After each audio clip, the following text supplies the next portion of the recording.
మారన్ తన తండ్రి సమాధి దగ్గర నిలబడి, నాన్న, నేను తిరిగి మళ్ళీ వస్తాను అని నమస్కరించుకుని బయలుదేరి వెళ్ళిపోతాడు.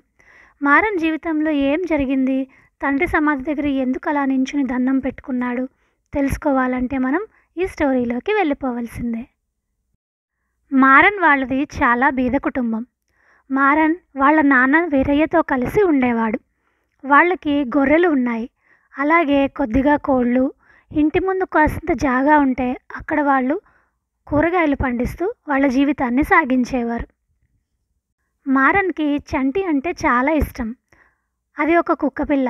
మారన్ ఎక్కడికి వెళ్తే అక్కడికి తనతో పాటు వెళ్తూ ఉండేది. మారన్ వాళ్ళు పేదవాళ్లే కానీ ఉన్నంతలో చాలా సంతోషంగా, సంతృప్తిగా జీవించేవారు. వాళ్ళు ఒక మట్టి ఇంట్లో నివసించేవారు.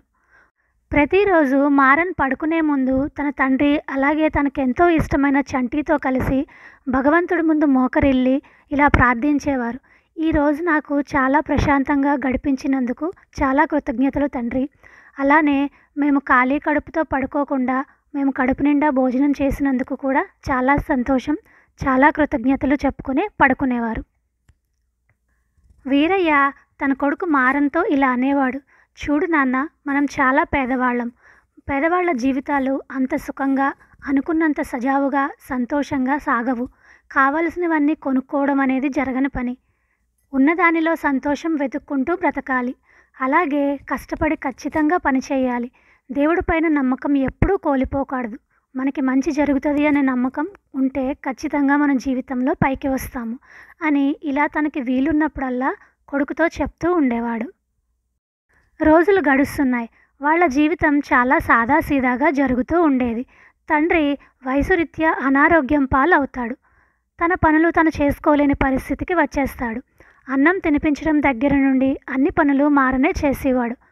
ప్రతిరోజు రాత్రి పడుకునే ముందు మాత్రం ఆ దేవుణ్ణి తన తండ్రికి మంచి ఆరోగ్యాన్ని ప్రసాదించమని ప్రార్థిస్తూ ఉండేవాడు. తనతో పాటు చంటి కూడా కూర్చుని ప్రార్థించేది. కానీ రోజు రోజుకి తండ్రి ఆరోగ్యం క్షీణిస్తూ వస్తుంది. ఇదిగో చూడు, ఒక మనిషి తన జీవితంలో అన్నీ కోల్పోవచ్చు, కానీ నమ్మకాన్ని మాత్రం కోల్పోకూడదు. నమ్మకం ఉంటే జీవితంలో అన్నీ ఉన్నట్టే అని చెప్తూ తన చేతుల్లోనే ప్రాణాలు వదిలేస్తాడు వీరయ్య. పట్టరాని దుఃఖంలోకి వెళ్ళిపోతాడు మారన్. తండ్రిని వాళ్ళ ఇంటి దగ్గరగా ఉన్న ఒక పెద్ద చెట్టు కింద పాతిపెడతాడు. ఆ చెట్టు కింద తనకి వాళ్ళ నాన్నతో కూర్చున్న జ్ఞాపకాలు ఎన్నో ఉన్నాయి. చంటి కూడా సమాధి దగ్గర కూర్చుని చాలా బాధపడుతుంది. అనుకోకుండా తన ఇల్లు అగ్ని ప్రమాదానికి గురై కాలిపోతుంది. మారన్ నేల కూలిపోతాడు. దేవుడా, ఎందుకు నాకే ఇలా చేస్తున్నావు అని అడుగుతాడు. అలా అడిగే లోపలనే తన పక్కన ఉన్న చంటి వచ్చి తనను ప్రేమగా ముఖంపై నిమురుతుంది. అప్పుడు మారన్కి స్పృహ వస్తుంది. తనకు అర్థమవుతుంది, తన ఒంటరివాడు కాదు, తనని ఇష్టపడే చంటి ఇంకా తనతోనే ఉన్నాడు అని. తండ్రి చెప్పిన మాటలు కూడా వెంటనే గుర్తుకు వస్తాయి. చంటిని తీసుకుని మారన్ తన తండ్రి సమాధి దగ్గరకు వెళ్ళి తండ్రికి నమస్కరించుకుని, నాన్న, నేను తిరిగి మళ్ళీ తప్పకుండా వస్తాను అని చెప్పి అక్కడి నుంచి బయలుదేరి వెళ్ళిపోతాడు.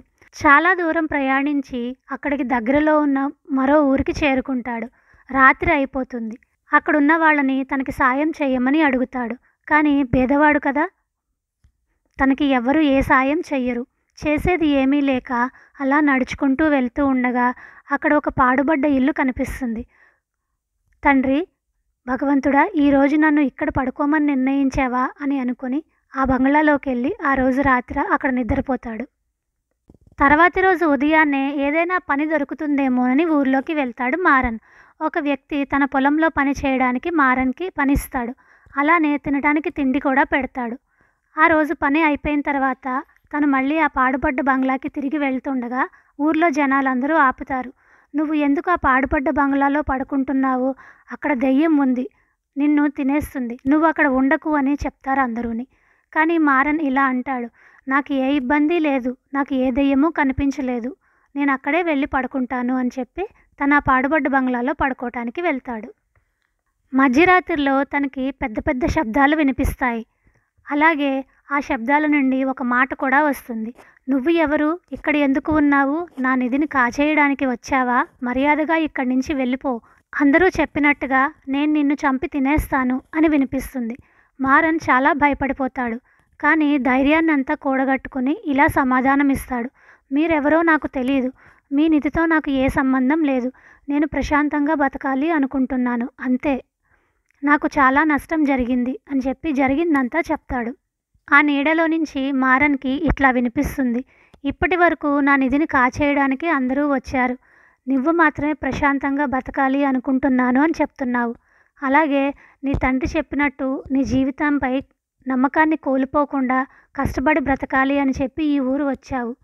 ఇదంతా భగవంతుడు పెట్టిన పరీక్షనే అనుకో. ఆ పరీక్షలో నువ్వు నెగ్గావు. ఈ నిధి నీకే సొంతమం అని చెప్పి ఆ నీడ మాయమైపోతుంది. ఆ నిధిలో చాలా డబ్బు బంగారం ఉంటుంది. మారన్ అది తీసుకొని తన ఊరు వెళ్ళిపోతాడు. తను అనుకున్నట్టుగానే ఒక పెద్ద పొలం కొనుక్కుంటాడు. అలానే కాలిపోయిన ఇల్లుని మొత్తం మళ్ళీ తిరిగి కట్టుకుంటాడు. స్టోరీ బాగుంది కదా ఫ్రెండ్స్. స్టోరీ నచ్చినట్లయితే లైక్ చేయండి. మీరు చేసే లైక్ నా ఛానల్ గ్రోత్కి ఎంతో హెల్ప్ అవుతుంది. అట్లాగే షేర్ చేయండి. Please do subscribe. Thanks for watching.